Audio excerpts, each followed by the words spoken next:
There were not many people who understood just how broad his interests were, and he thought of that it was planted in the shade, it wasn't in the shade. Originally, I'm sure for years the world saw Queen Elizabeth and Prince Philip as the ultimate royal couple, but behind the palace doors, things weren't as perfect as they seemed. Princess Anne just dropped a shocking revelation about why her father chose to live apart from the Queen. What really happened? Let's uncover the truth. For decades, Queen Elizabeth and Prince Philip stood side by side, presenting a rock-solid image to the world. They were seen as the ultimate royal couple, two figures of strength and unity, always supporting each other through every royal duty and major event. But while the cameras captured their unwavering bond, a different reality played out behind the scenes. Many assumed their love story was flawless, but then came the surprise: Prince Philip chose to live separately from the Queen in his later years. The decision raised eyebrows after all. Why would a couple married for more than 70 years suddenly stop living under the same roof? Is there tension, a personal struggle, or was it something else entirely? Now, years later, their daughter, Princess Anne, has finally addressed the lingering speculation. She revealed key insights about her father's decision, ones that suggest it wasn't just about personal preference. Her words paint a more complex picture, one that challenges what we thought we knew about the Queen and Philip's relationship. What was really happening inside the palace? Why did Philip walk away from Buckingham Palace and choose a quieter life elsewhere? Let's break it down. Elizabeth and Philip's journey started long before they became one of the world's most famous couples. Their first meeting was at a royal wedding in 1934, but it wasn't until years later that sparks truly flew. At just 13 years old, Elizabeth was captivated by Philip's charm during a visit to the Royal Naval College. He was lively, confident, and effortlessly charismatic, traits that made a lasting impression on the young princess. As time passed, their connection deepened through letters, private meetings, and quiet moments away from the public eye. Philip's humor and directness were a refreshing contrast to the formality of royal life, making him the perfect match for Elizabeth. But from the beginning, there were concerns. Some believed Philip, a Greek and Danish royal in exile, wasn't a suitable husband for the future queen. However, Elizabeth's devotion never wavered. Their love endured. But would it be enough to withstand the pressures of royalty? For the first few years of their marriage, Philip and Elizabeth enjoyed moments of freedom, particularly during their time in Malta. There they lived a relatively normal life, attending events, enjoying dinners, and experiencing a world without the constant scrutiny of the crown. But everything changed in 1952 when King George VI passed away. Elizabeth was thrust onto the throne, and with that, Philip's role in the monarchy completely transformed. Suddenly, his independence was overshadowed by the weight of royal protocol. His wife wasn't just Elizabeth anymore. She was the queen. Every decision, every action was dictated by her duty to the crown.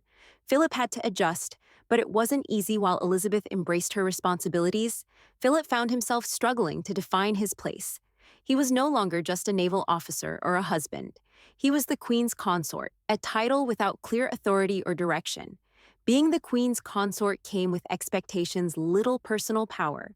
Philip, a man known for his strong opinions and independent spirit, was suddenly in a role that required him to step back rather than lead. His outspokenness often clashed with the rigid traditions of Buckingham Palace.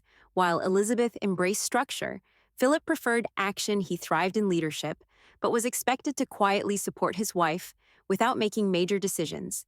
Insiders say this dynamic created underlying tensions. Philip respected Elizabeth's role, but struggled with the constraints placed upon him. He wanted to contribute more, to have a purpose beyond royal appearances. As time passed, he threw himself into projects such as modernizing the monarchy and creating the Duke of Edinburgh's award. But despite these efforts, something was missing. He longed for a sense of control over his own life, something that became increasingly difficult within palace walls. Philip and Elizabeth's relationship was built on mutual respect, but they were two very different people. He was known for his sharp humor and adventurous spirit, while she carried the weight of an entire nation on her shoulders. Over the years their marriage endured challenges, many of which were kept hidden from the public, while they appeared united in public behind closed doors. Philip's restlessness was hard to ignore. Princess Anne, who grew up witnessing their dynamic, recently shared that her father always valued his independence. While he never abandoned his role, he often felt trapped by it.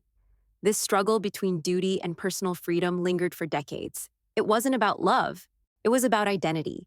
Philip had served the monarchy faithfully, But at a certain point, he needed space to live life on his own terms. And that's exactly what he did in 2017. Philip made a decision that surprised many. He officially retired from royal duties at age 96. But what caught the public's attention even more was his choice to leave Buckingham Palace. Instead of staying in the heart of royal affairs, he relocated to Wood Farm, a small residence on the Sandringham estate. This move left people wondering why Princess Anne revealed that this decision wasn't sudden. It had been discussed for years. She explained that her father simply wanted a quieter life away from royal obligations. But while some believed this was a peaceful retirement, others speculated there was more to the story. Did Philip feel overshadowed at the palace? Did royal security measures push him away? Or was he just seeking solitude? The truth may lie somewhere in between. According to Princess Anne, the separation wasn't about problems in their marriage. Instead, it was a practical choice that allowed them both to be comfortable in their own ways. The Queen continued her duties at Buckingham Palace while Philip found peace at Wood Farm. Surrounded by nature and simple routines, he preferred the countryside where he could enjoy painting, reading, and personal hobbies without constant royal obligations. But some palace insiders claim Philip wasn't entirely happy with Buckingham Palace's strict security measures. He had always been an active man, and feeling constantly watched may have influenced his decision despite the speculation. One thing remained clear: Elizabeth and Philip never lost their deep respect for each other, even in separation. Their bond remained unshaken for years. Prince Philip and Queen Elizabeth maintained their separate living arrangements, he at Wood Farm and she at Buckingham Palace. It was an arrangement that suited them both. Philip enjoyed his quiet life, while the Queen continued her duties without distraction. But then something unexpected happened in early 2020 when the world faced an unprecedented crisis. Everything changed. The Queen left Buckingham Palace, and Philip left Wood Farm for the first time in years. They were under the same roof again. At Windsor Castle, the reunion was unplanned, but it became one of the most meaningful periods in their relationship. Without royal engagements pulling them in different directions, they had something rare. Time Princess Anne later shared that this was a deeply personal moment for her parents. They had spent decades fulfilling their royal responsibilities, always prioritizing duty above all else. But now in the quiet halls of Windsor, there were no public appearances, no official meetings, just the two of them together. Philip, known for his sharp humor and straightforward nature, brought laughter into their time at Windsor. Those close to the family recalled how the Queen enjoyed his jokes. Even after all these years, their conversations weren't about politics or royal obligations. They were about memories, shared experiences, and their family for the Queen. This period was a reminder of the life they once had. Philip's presence brought back the feeling of their early years, when they weren't just monarch and consort, but a young couple navigating life together. Some palace insiders believe this time together helped strengthen their bond in a way that wouldn't have been possible if they had continued living apart. Despite decades of marriage, they were still learning new things about each other. Princess Anne noted that her father, even in this phase of life, maintained his independent spirit. He still enjoyed his routine, his books, and his solitude, but at the same time, he found comfort in being close to the Queen again. Some have speculated that Philip may have wondered if his decision to live separately had been the right one. But if anything the reunion showed that physical distance had never truly separated them. Their relationship had always been defined by a deep, unspoken understanding.